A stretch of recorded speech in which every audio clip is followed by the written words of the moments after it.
നമസ്കാരം.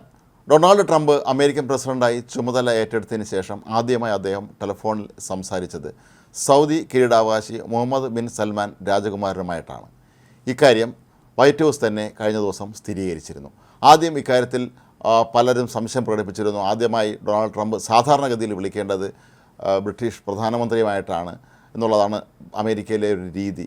എന്നാൽ ഇക്കുറി അതിൽ നിന്നൊക്കെ തന്നെ വ്യത്യസ്തമായി എന്തുകൊണ്ടാണ് സൗദി രാജകുമാരനെ തന്നെ ഡൊണാൾഡ് ട്രംപ് വിളിച്ചത് എന്നതിനെക്കുറിച്ച് പാശ്ചാത്യ മാധ്യമങ്ങൾ ഇപ്പോൾ നിരവധി വാർത്തകൾ പ്രചരിപ്പിക്കുന്നുണ്ട്. ഡൊണാൾഡ് ട്രംപിൻ്റെ പരിഗണനാ വിഷയങ്ങൾ ഏതാണെന്നുള്ളതിനെക്കുറിച്ച് വ്യക്തമായ ധാരണ ലഭിക്കുന്ന തരത്തിലാണ് ഈ ഒരു സംഭാഷണത്തെ പല പാശ്ചാത്യ മാധ്യമങ്ങളും ഇപ്പോൾ നോക്കിക്കാണുന്നത്.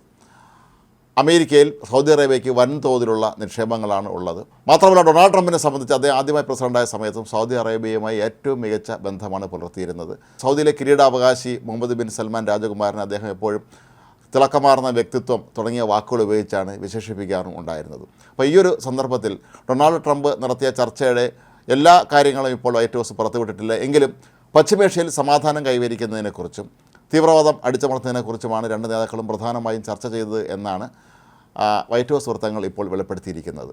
എന്നാൽ വേൾഡ് ഇക്കണോമിക് ഫോറത്തിൽ കഴിഞ്ഞ ദിവസം പ്രസംഗിക്കുന്ന വേളയിൽ ഡൊണാൾഡ് ട്രംപ് ആവശ്യപ്പെട്ടത് അറബ് രാജ്യങ്ങൾ എണ്ണവില കുറയ്ക്കണം എന്നാണ്. മാത്രവുമല്ല, ഇന്നലെ മാധ്യമങ്ങളെ കണ്ട ഡൊണാൾഡ് ട്രംപ് അവരോട് പറഞ്ഞത് സാധാരണഗതിയിൽ അമേരിക്കൻ പ്രസിഡന്റുമാർ ചുമതല ഏറ്റെടുത്താൽ ആദ്യമായി ഫോണിൽ സംസാരിക്കാറുള്ളത് ബ്രിട്ടീഷ് പ്രധാനമന്ത്രിയുമായിട്ടാണ്. എന്നാൽ ഞാൻ ആദ്യം സംസാരിച്ചതാകട്ടെ സൗദിയിലെ സൽമാൻ രാജകുമാരനുമായിട്ടാണ്. അതിൻ്റെ പ്രധാന കാരണങ്ങളിലൊന്ന് അവർ വൻതോതിൽ അമേരിക്കയിൽ നിക്ഷേപം നടത്താമെന്ന് ഉറപ്പ് തന്നിട്ടുണ്ട് എന്നാണ്. ഇതൊക്കെ തുറന്നു പറയുന്ന ആളാണ് ഡൊണാൾഡ് ട്രംപ് എന്നുള്ളത് കൊണ്ട് തന്നെ സൗദി അറേബ്യ വൻതോതിൽ അവിടെ നിക്ഷേപം നടത്തും എന്നുള്ളത് ഇതോടെ ഉറപ്പായി കഴിഞ്ഞിരിക്കുകയാണ്. $600 ബില്യൺ അമേരിക്കയിൽ നിക്ഷേപിക്കാമെന്നാണ് സൽമാൻ രാജകുമാരൻ ട്രംപിന് ഉറപ്പ് നൽകിയിട്ടുണ്ട് എന്നുള്ളതാണ് ഇപ്പോൾ ലഭിക്കുന്ന വിവരം. അത് വലിയൊരു തുക തന്നെയാണ്. സൗദി അറേബ്യ അമേരിക്കയിലെ പല വൻകിട വ്യവസായ സ്ഥാപനങ്ങളിലും വൻതോതിൽ പണം ചെലവിട്ടിട്ടുണ്ട്.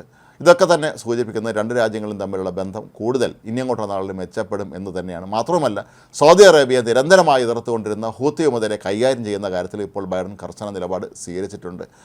ഹൂത്തി വിമതരെ വെറുതെ വിടില്ല എന്ന് അദ്ദേഹം നേരത്തെയും പ്രഖ്യാപിച്ചിരുന്നു. ഡൊണാൾഡ് ട്രംപ് അമേരിക്കൻ പ്രസിഡന്റ് ചുമതലയേറ്റതിന് തൊട്ട് പിന്നാലെ തന്നെ 2023 നവംബറിൽ ഹൂത്തി വിമതർ തട്ടിക്കൊണ്ടുപോയ ഇസ്രായേൽ ചരക്ക് കപ്പലിലെ ജീവനക്കാരെ അവർ വിട്ടയച്ചതൊക്കെ തന്നെ ട്രംപ് പേടിയിലാണെന്ന് ഉറപ്പാണ്.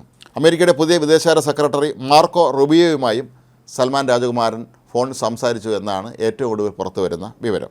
നേരത്തെ അമേരിക്ക സൗദി അറേബ്യയിൽ നിന്ന് വൻതോതിലാണ് ക്രൂഡ് ഓയിൽ വാങ്ങുമായിരുന്നത്. എന്നാൽ ജോ ബൈഡൻ സർക്കാരിൻ്റെ കാലത്ത് ഇതിൻ്റെ അളവ് വെട്ടിക്കുറച്ചിരുന്നു. ഒരുപക്ഷെ വീണ്ടും അമേരിക്ക സൗദി അറേബ്യയിൽ നിന്ന് കൂടുതൽ ക്രൂഡ് ഓയിൽ വാങ്ങാൻ തന്നെയാണ് സാധ്യത എന്നാണ് കരുതപ്പെടുന്നത്.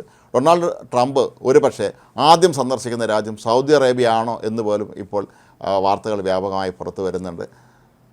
സാധാരണഗതിയിൽ അവർക്ക് ഏറ്റവും പ്രധാനപ്പെട്ട നയതന്ത്രപരമായി ഏറ്റവും പ്രാധാന്യമുള്ള രാജ്യത്തേക്കായിരിക്കും അമേരിക്കൻ പ്രസിഡന്റ് ചുമതലയേറ്റതിന് ശേഷം ആദ്യമായി സന്ദർശനം നടത്തുക. ഈ ഒരു സന്ദർഭത്തിൽ നോക്കുമ്പോൾ മിക്കവാറും സൗദി അറേബ്യയിലേക്കായിരിക്കാം ആദ്യം ഡൊണാൾഡ് ട്രംപ് സന്ദർശിക്കാൻ പോകുന്നത് എന്നാണ് സൂചനകൾ. 2017 സൗദി അറേബ്യ $45,000 കോടി അമേരിക്കൻ ഉൽപ്പന്നങ്ങൾ വാങ്ങാമെന്ന് നേരത്തെ സമ്മതിക്കുകയും ചെയ്തിരുന്നു. അപ്പോൾ ഈ ഒരു പശ്ചാത്തലത്തിൽ ഇരു രാജ്യങ്ങളും തമ്മിലുള്ള വാണിജ്യ ബന്ധം മെച്ചപ്പെടുത്തുന്നതിൻ്റെ ഭാഗമായിട്ട് തന്നെ ആയിരിക്കാം ഡൊണാൾഡ് ട്രംപ് സൽമാൻ രാജകുമാരനെ ആദ്യമായി ഫോണിൽ വിളിച്ചത് എന്ന് കണക്കാക്കാം. ഇരു രാജ്യങ്ങളും തമ്മിലുള്ള നയതന്ത്ര ബന്ധം കൂടുതൽ മെച്ചപ്പെടുത്താൻ തന്നെയായിരിക്കും ഈ നേതാക്കൾ ഇനി അങ്ങോട്ടുള്ള ദിവസങ്ങൾ ശ്രദ്ധിക്കുക എന്നുള്ളതും ഇതോടുകൂടി ഉറപ്പായിരിക്കുകയാണ്.